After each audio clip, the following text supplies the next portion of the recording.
वेद में लिखा हुआ है भयंकर कलयुग आएगा तो भी 100 वर्ष तक इंसान जी सकता है। द्वापुर में 200 वर्ष, त्रेता में 300 वर्ष, सतयुग में 400 वर्ष सामान्य आदमी की उम्र है। ये जो थोड़े साधन से रहते थे ना, वो तो 500, 600, 1000 वर्ष तक भी जिए। उनकी कथाएं लिखी है इसमें, है? बताइए, मनु महाराज ने 5000 वर्ष तप किया, कितने जिए होंगे? अपने भजन ध्यान से आप ही कैलकुलेटर कर लो। आपने 40 साल की उम्र में कितना भजन किया, कितना तप किया है? 5000 वर्ष भजन तप किया उन्होंने, तो कितना उम्र होगी, उतना कितना जीवन होगा उनका। हाँ, दक्ष प्रजापति के पुत्रों ने 5000 वर्ष तप किया, कितनी उम्र होगी। हाँ, उम्र को दिव्य किया जा सकता है, उम्र को बढ़ाया जा सकता है, क्योंकि इसकी कोई सीमा नहीं है। इसे लंबा किया जा सकता है, इसे दिव्य किया जा सकता है।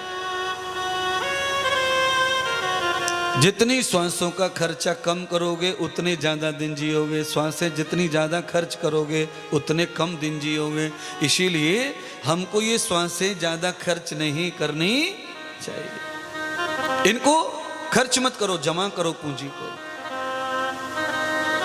एक दिन में 100 रुपये खर्च कर सकता है कोई, और कोई 8 दिन में भी कर सकता है 100 रुपये खर्च। हिसाब सही होना चाहिए।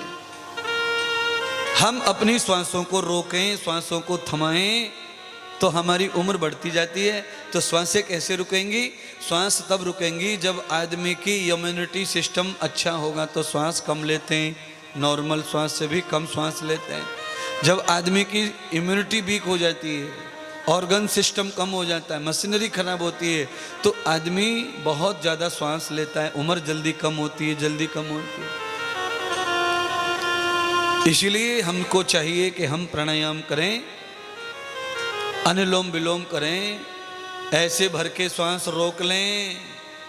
8-10 श्वास का फायदा हो गया, फिर यों करके छोड़ दें। 8-10 का फायदा हो गया, फिर और दूसरी नाक से खींच लें। 8-10 श्वास का फायदा हो गया। ये तो केवल मैं एक ही प्राणायाम में कह रहा हूँ। ये प्राणायाम आधा घंटे हो जाए तो रोजाना आधा घंटे उम्र बढ़ती चली जाएगी। एक दिन में ही आधा घंटे उम्र बढ़ गई, 2 दिन में 1 घंटे बढ़ गई उम्र। इसी तरह से आप समझ जाओ 40 दिन में 1 दिन उम्र बढ़ जाती है प्राणायाम मात्र से।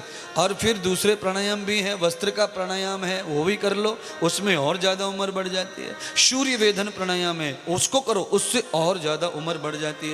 1 मिनट में हम जितनी श्वास लेते हैं, नॉर्मल 12.5-13 श्वास लेते 1 मिनट में। और जब हम प्राणायाम कर लें, सूर्य वेद प्राणायाम कर लें, तो सूर्य वेधन प्राणायाम को कम से कम अभ्यास से 5-6 मिनट तक रोका जा सकता है। अब एक बार में 5-6 मिनट कोई श्वास रोक ले तो आप जानते ही होंगे, फिर 12 का पहाड़ा आपको आता ही हो रहा है। कितने हो जाएंगे? 12 पन्ना 8, इतने हो गए महाराज। इतने मिनट की श्वासें हमारी बढ़ गई, उम्र बढ़ गई। इन उद्योगों से, इन्हीं चीजों से ऋषि महर्षि लंबे समय जीते चले गए। ऋषि महर्षि खाते नहीं थे, जंगलों में रहते थे, वो नहीं खाते थे। कम भोजन करने से, प्राणायाम का आहार ज्यादा करने से उम्र बहुत लंबी होती चली जाती है। भोजन ज्यादा करने से, भोग ज्यादा करने से उम्र घटती चली जाती है।